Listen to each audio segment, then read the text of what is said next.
الشيطان الرجيم بسم الله الرحمن الرحيم وجاء من أقصى المدينة رجل يسعى قال يا قوم اتبعوا المرسلين اتبعوا من لا يسألكم أجرا وهم مهتدون وما لي لا أعبد الذي فطرني وإليه ترجعون أتخذ من دونه آلهة يردني الرحمن بضر لا تغني عني شفاعتهم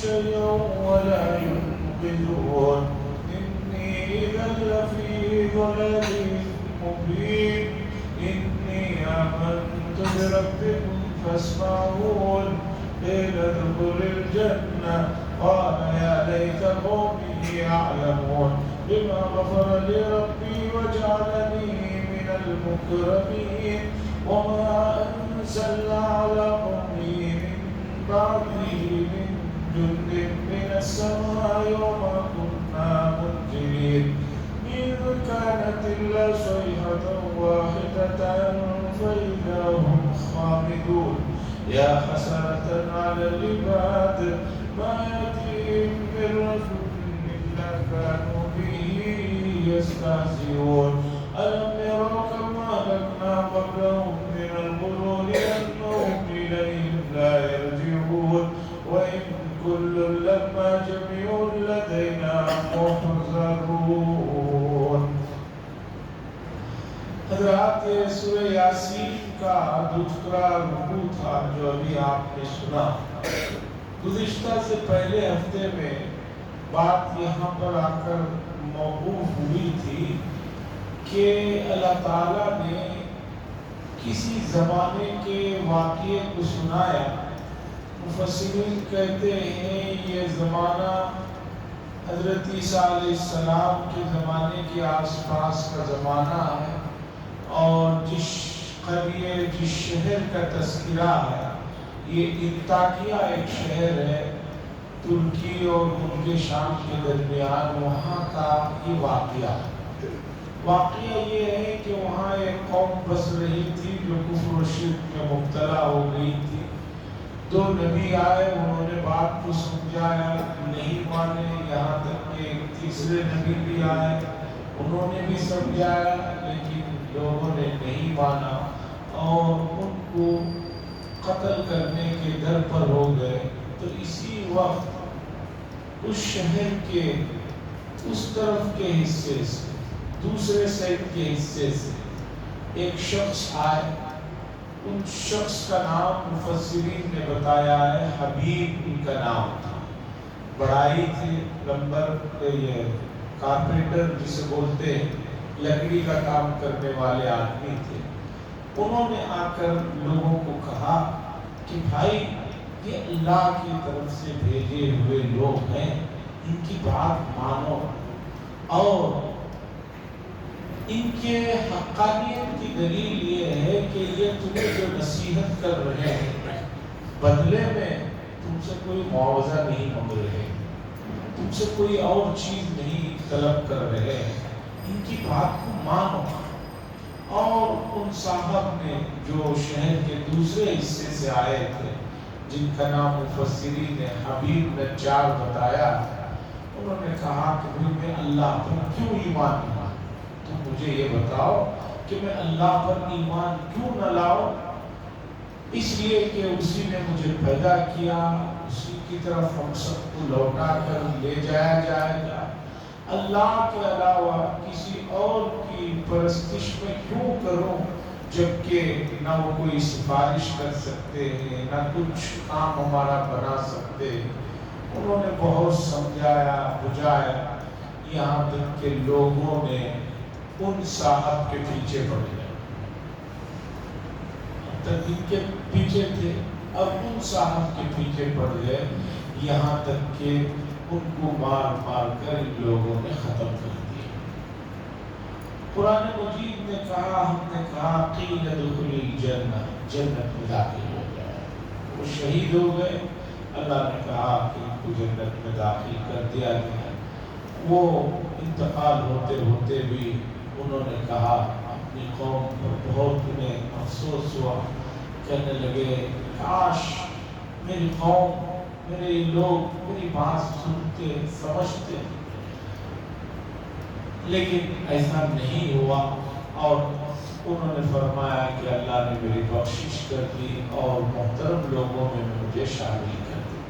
اس کے بعد اللہ نے بتایا کہ ہمیں اس بستی کو ختم کرنے کے لیے آسمان سے کوئی فرشتوں کی فوج بھیجنے کی ضرورت نہیں پڑی، نہ اور کوئی مسئلہ ہوگا، بلکہ ایک چیخ، جبریل علیہ السلام کی چیخ نے، ایک چنگادڑ نے اس پوری بستی کے لوگوں کو ختم کر دیا۔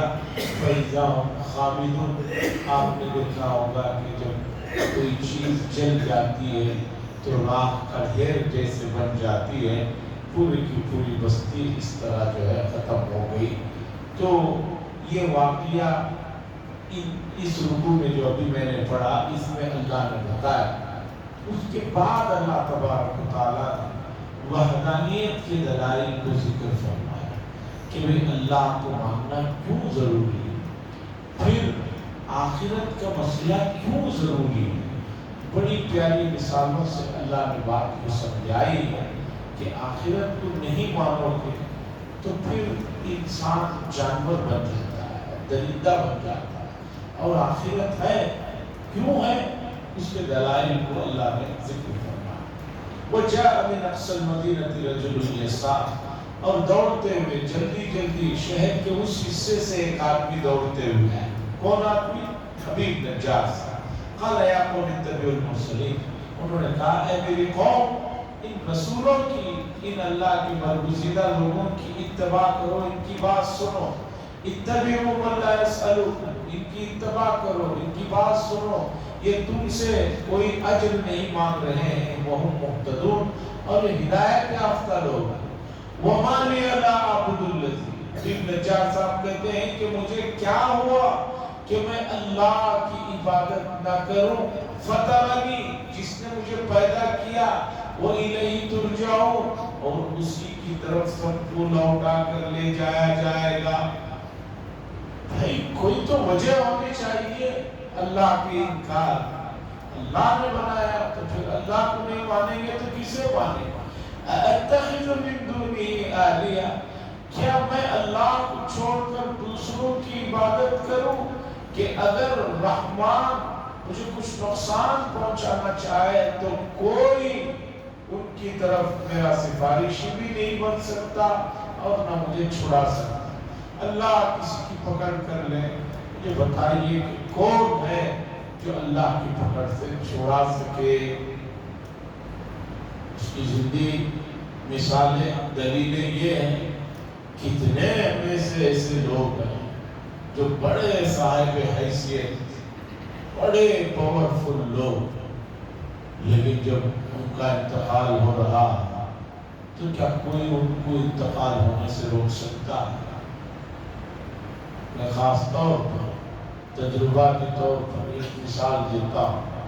اردن، جارڈن جسے کہتے ہیں، وہاں ایک بادشاہ تھے، اب جو موجودہ بادشاہ ہیں ان کے والد ملک حسین ان کا نام تھا۔ 16-17 سال کی عمر میں ان کے والد نے انہیں بادشاہ بنا دیا تھا۔ تقریباً 45-46 سال تک بادشاہ رہا۔ 60-62 سال کی عمر میں ان کا انتقال ہوا۔ کینسر ہو گیا تھا، بلڈ کینسر ہو گیا تھا۔ امریکہ میں ان صاحب کا علاج چلا ہے، ان کے اوپر اتنا پیسہ حکومت نے، چونکہ ملک ہی ان کا تھا، خرچ کیا ہے کہ ملک کی کرنسی ختم ہو گئی، ملک کی کرنسی ڈاؤن ہو گئی۔ انتقال کے 48 گھنٹے بعد بھی میڈیکل والے یہی کہتے رہے کہ نہیں، ہم دوبارہ ان کو اٹھائیں گے، دوبارہ زندہ۔ پورا ملک جو ہے گروی جیسی حالت میں آ گیا، لیکن اللہ نے جب وقت ان کا رکھا تھا اسے لے لیا تو کون پکڑ سکتا؟ فرعون، خاص طور پر وہ فرعون جو موسیٰ علیہ السلام کے زمانے میں ہوا، جس نے موسیٰ علیہ السلام کی پرورش اپنے گھر میں کی، یہ آدمی فرعون تو لقب ہے، مصر میں جو بھی اس زمانے میں بادشاہ ہوتا تھا اس کا لقب ہوتا تھا فرعون، قیصر، کسرا، یہ سب لقب ہے، نام کچھ ہوتے تھے۔ یہ جو فرعون موسیٰ علیہ السلام کے زمانے کا ہے، پوری زندگی سے کبھی سر میں تک درد نہیں ہوا، تاریخ میں لکھا ہوا، لیکن جب وقت متعین ہو گیا اتنے بڑے لشکر کے ساتھ سمندر میں غرق ہوتا رہا، کوئی بچا نہیں سکا۔ خدا تھا یہ تو، اس نے تو انا ربکم الاعلی کہا تھا۔ ابلیس نے کہا تھا فرعون تم تو میرے سے بھی بڑے ہوئے ضلالت میں، گمراہی میں مجھ سے بھی تم پہلے نمبر کو۔ فرعون نے کہا ایسا کیسے ہو سکتا ہے، تم تو بڑے لیڈر ہو، تم ہی ہو جو اللہ کے سامنے گستاخیاں کی۔ ابلیس نے کہا ٹھیک ہے میں نے اللہ کے سامنے گستاخیاں کی، سجدہ نہیں کیا، نافرمانی کی، لیکن خود خدا ہونے کا کبھی دعویٰ نہیں کیا۔ تم ہو کہ خدا ہونے کا دعویٰ کر رہے۔ اب بعض چیزیں ایسی ہیں کہ وہ اصل ہوتی ہیں، اس کی ذرا صورتیں بدلتی رہتی ہیں، صرف صورتیں بدلتے رہتے ہیں۔ ہمارے ملک میں بھی، برِ صغیر میں بھی بہت سارے لوگ کسی حد تک اپنے آپ کو خدائی کے دعوے تک پہنچا دے رہے ہیں، کہہ رہے ہیں کہ ہم جو ہے فلاں کا جو ہے فلاں کی شبیہ ہے، فلاں کا اوتار ہے، فلاں کی یہ، لیکن جب پکڑ ہوتی ہے کچھ کوئی بچتا نہیں۔ اسی طرح امت مسلمہ میں اس وقت امت مسلمہ کو ایمان سے نکالنے کے لیے جو بڑے پیمانے پہ سازشیں ہو رہی ہیں، اس میں بہت سارے لوگ اپنے آپ کو نبی بنا کر پیش کر رہے ہیں، کہہ رہے ہیں ہم عیسیٰ کی شبیہ ہیں، ہم مہدی کی شبیہ ہیں، ہم ان کا سایہ ہے، ہم فلاں ہیں فلاں ہیں۔ اس لیے کہ کوئی آدمی اگر حضور صلی اللہ علیہ وسلم کے بعد کسی نبی کو مانے گا ایمان سے گیا، بلکہ اللہ جزائے خیر دے حضرات فقہا اور علماء کو، ان کی دور اندیشیوں کو کتنا بڑا مسئلہ لکھا ہے۔ اگر کوئی آدمی آ کر یہ کہے کہ میں نبی ہوں، تو دوسرا آدمی اگر یہ کہے کہ بھئی تم نبی ہو، اس کی کیا دلیل ہے؟ تم نبی ہو اس کی کیا دلیل ہے؟ جو آدمی یہ پوچھے کہ تمہارے پاس دلیل کیا ہے، وہ بھی ایمان سے نکل جائے، یعنی اس کے ذہن میں کہیں نہ کہیں حضور کے بعد نبی ہونے کا بھی خیال آ رہا ہے، تبھی تو دلیل مانگ رہا۔ اب دلیل لاجک کوئی ایسی چیز بتایا، اگر ایک کم علم ہے تو اس کی دلیل میں آ جائے گا۔ تو کوئی یہ پوچھے اور اس پر بحث کرنے کے لیے تیار ہو تو سمجھیے کہ ایمان کے دائرے سے نکل جائے گا۔ یہ بنیادی عقیدے ہیں، اس میں کسی بھی طرح سے کوئی آدمی ادھر سے ادھر سے آ کر ابتدا کرے تو آپ کو نہیں بیٹھنا چاہیے۔ 2 جمعہ پہلے میں نے صحیح سوالوں کی ایک اصول پر بات کہتے ہوئے یہ بات بتائی جو ہمارے بڑوں نے بتائی ہے۔ سائنسدان ہمیشہ یہ کہتے ہیں کہ یہ دنیا خود بخود وجود میں آئی، آپ نے ان کی اس دلیل کو پکڑا، مانا، تو آگے آپ کو ان کو گمراہ کرنا آسان ہوگا، آپ اسی دلیل کو پکڑ لیں گے۔ پھر کیسے خود بخود پیدا ہو گیا؟ ایک جوس تو خود بخود بنتا نہیں آدمی کے محنت کے بغیر، ایک چائے تو بغیر محنت کی بنتی نہیں، ایک ماچس کی تلی نہ ہو، سب سامان ہو، چائے کا کوئی چیز بھی نہیں بن سکتی۔ تو ہم کیسے مان لیں کہ خود بخود بڑا جو ہے کوئی یہ ہوا اس کے بعد یہ سب بن گیا؟ اسی دلیل کو آپ پکڑ لیں گے تو آگے آپ کو لے کر نہیں جا سکتا۔ اگر آپ نے اس دلیل کو مان لیا تو اس کے بعد کے دلائل کو پھر آپ کو ماننا پڑتے رہیں گے، اس دلیل پہ ہی آپ کو رکھ دیجیے۔ کہیے کہ بھی ہم کیسے مان لیں کہ دنیا خود بخود بن گئی؟ تو اس طرح گمراہ فرقوں کی